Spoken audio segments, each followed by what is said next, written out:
Alright guys, so what we're going to do today, we got the Vanos solenoids in for the E90. I remember we did a video it's been 2 weeks ago. We cleaned the solenoids. That worked for about 2 days, and it was doing the same crap where it idle up and down. You go to cold start it after driving it, and it would drag the starter like it was over advanced on the timing, which it was. So we have new solenoids here. Let me flip you around and show you what they are. Okay, so these are aftermarket solenoids. These are from eBay. These have the best reviews out of everything. That's nice. Everybody says these are the only aftermarket ones that will actually work. So, these were $34 for a pair of them. I found the same guy selling the same stuff on Amazon. So if you don't know, my Amazon store, the link is below. You could actually buy these for your car. I think they're a little more expensive on there. To be honest with you, I just don't remember. But it's the same guy selling them on there, and it is 2-day shipping. So let's go ahead and take these out there. Let's remove the old ones and get these on and see if that fixes the problem. Okay, so the story on the price with this hood barely stays up when it's this cold outside. We bought these for $34 off eBay. They're not $34 anymore. They were on sale. I didn't know that. It took almost 2 weeks to get them here to the post office because the post office is worthless anymore. They're $62 right now on Amazon. So if you got it, anything with the N54, N52, so E90, E92, all the 6-cylinder cars up into 2012, 2013, these will fit all that. X5, X3. At any rate, OEM's like 300 bucks. So there is that. Let's go ahead and pull the cover out. We have the bolts out of the cover, which I recommend you do if you have to work on anything, because to pull that cowling out, you got to make sure when you put the cowling back in, everything's perfect. If not, it'll leak exhaust fumes into the cabin. So there is that. We'll just go and unplug this stuff. We'll just do it live time here because it won't take 5 minutes to take these out.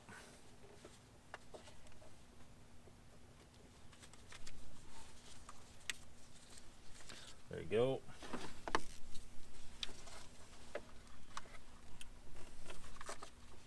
This car has been doing pretty good overall. There is a little bit of drivetrain noise.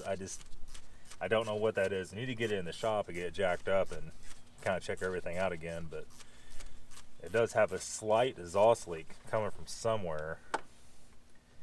I would venture to say it's from the collector gaskets, because it looks like the shop in New York that worked on it before had all that apart. So I can only imagine what we're going to find with that. Put a bolt right there, and then we'll just go and pull them both at the same time.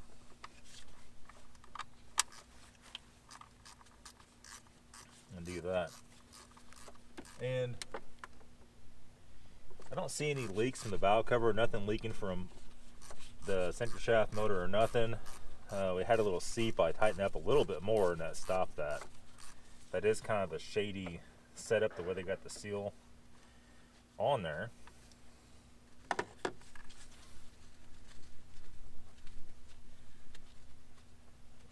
And come on.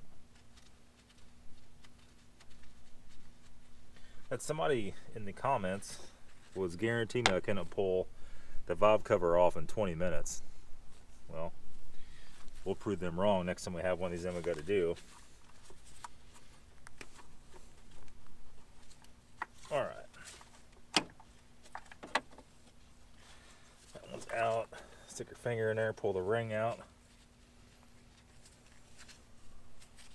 Kind of nasty. Should have got me a microfiber. Let me go grab one. Okay, it's got that. Let's go ahead and put this greasy business up there out of the way. Pull the next one out.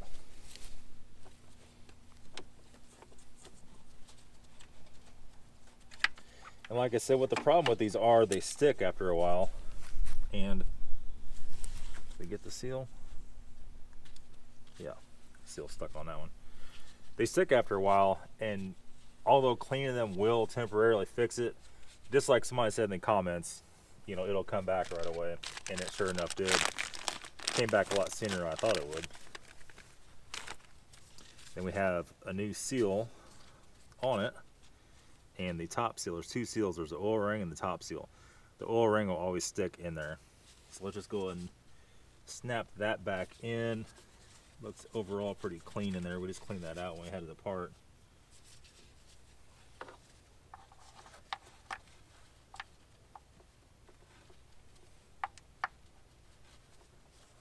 Alright.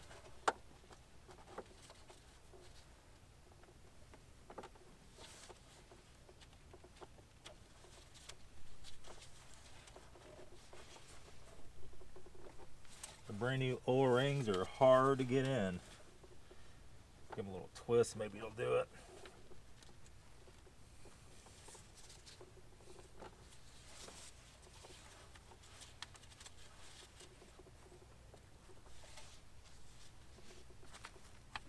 There we go. Try to line that bolt hole up with that.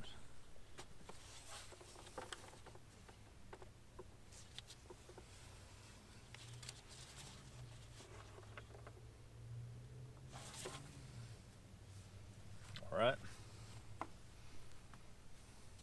Go for the reinstall.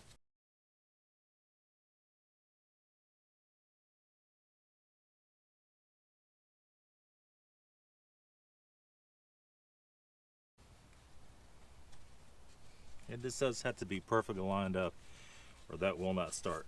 Okay, let's go and put the other one in. We'll tighten them both up at the same go. And these things actually came all pre-lubed. So let's go in with this one.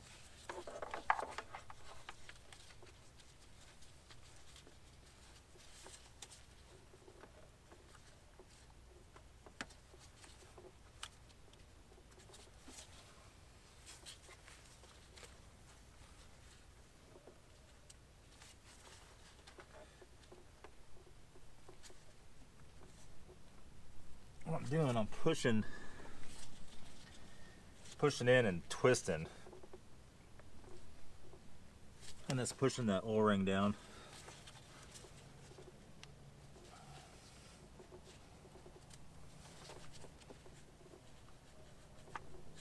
There you are. Yeah, it looks like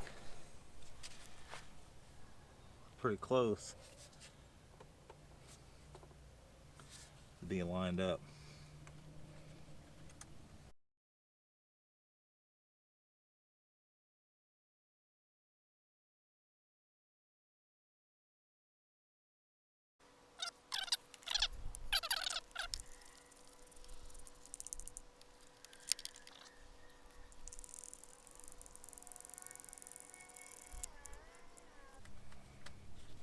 Alright, so we'll go ahead and plug it all back in.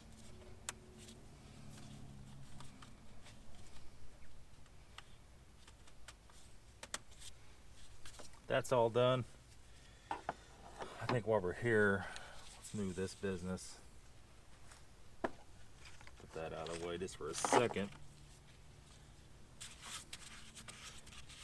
Give a few things a little bit of a check here. Coolant, right on the mark. No problems. And also, you guys, when you check the coolant, make sure that bottom ring on that cap isn't split or coming off, because that'll make it run out the cap.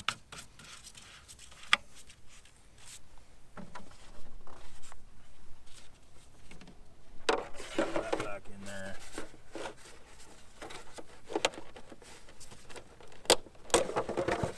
There we go. And then power steering fluid is still full. Oil, there's no dipstick. Transmission fluid, there's no dipstick. That should be it. Okay. Okay, so let's see.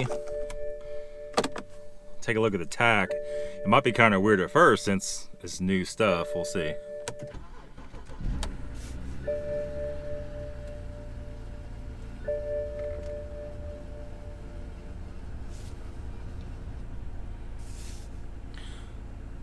Up a little bit right at first. I don't know. We'll let it run here a little bit and we'll come back and see if it's surging. Alright, so another thing I thought you guys would find funny. The silver car, we took the back wheels off of it. It's going to take it to my brother-in-law's, change to the new tires we got for it. We go over to his shop and he has a big air compressor and a fairly nice tire changing machine. Well, he doesn't have any heat on the shop, so everything froze. And my friend Jeff, we had his SUV over there. He got tires like mine. And we got one of his tires off. The machine, I guess, was semi-frozen, wasn't strong enough to put the tire back on the wheel. Sweet, huh? So he got sent home with a spare tire from under his truck, SUV, put on, and a half put on tire. So we couldn't get these done, but what I did realize here when we were looking at this, somebody's been in here with the old grinder. Did a little grinder cut on the back spring right there. So that was it's pretty nice of them. I was thinking it kind of set a little bit too good on those 18s, and I'm not sure if they did anything to the front or not. I'm sure they did, but the car doesn't ride like it's lowered, but apparently it is a little bit. Okay, let's go check this car out. Okay, so we're back. The car is warm. I think that fixed our problem, because look at the tack. It's just perfect.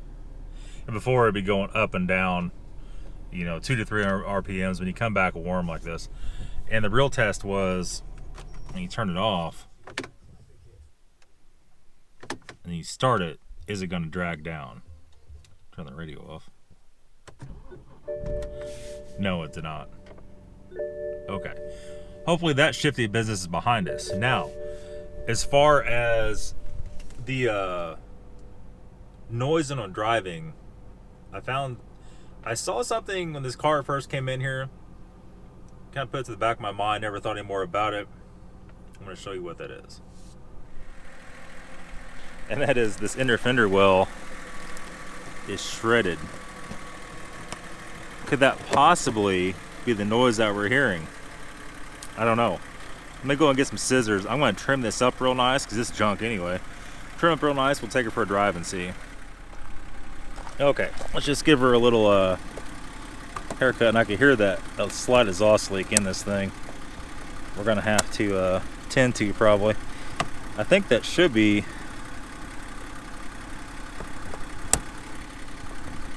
sufficient enough.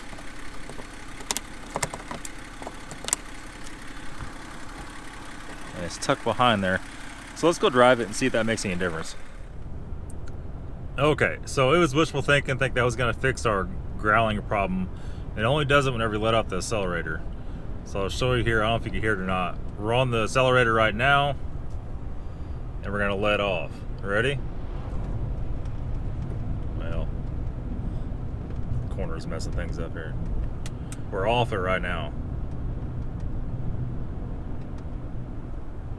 Back on.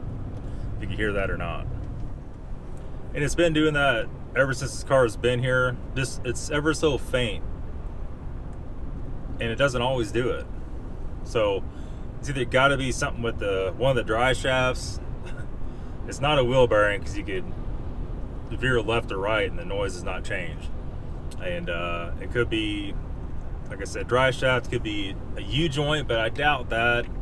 It could be something in the transfer case. The transfer case was rebuilt right before this car got here by a questionable shop.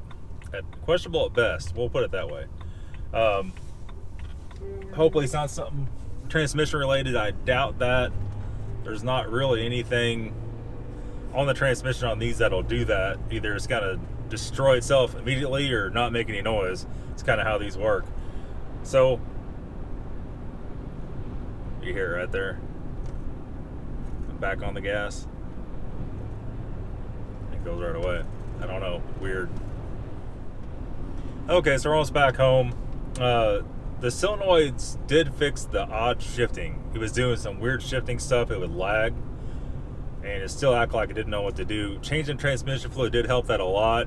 This finally took the rest of it out, and no more weird cold shifting. So that's pretty much it, guys. If you're interested in the solenoids, if your car is doing the same thing this one is, like I said before, the link is in the description to my Amazon affiliate store. That is it, guys. I guess tomorrow we are going to get a E83 X3. Well, I say tomorrow, but it's supposed to snow. So as soon as it doesn't snow, tomorrow or Tuesday, today's Sunday, we're gonna get that. That has some coolant leaks and probably just needs some general maintenance. So prepare yourself for E83 videos. That's it, guys. Thanks for watching. Have a good day.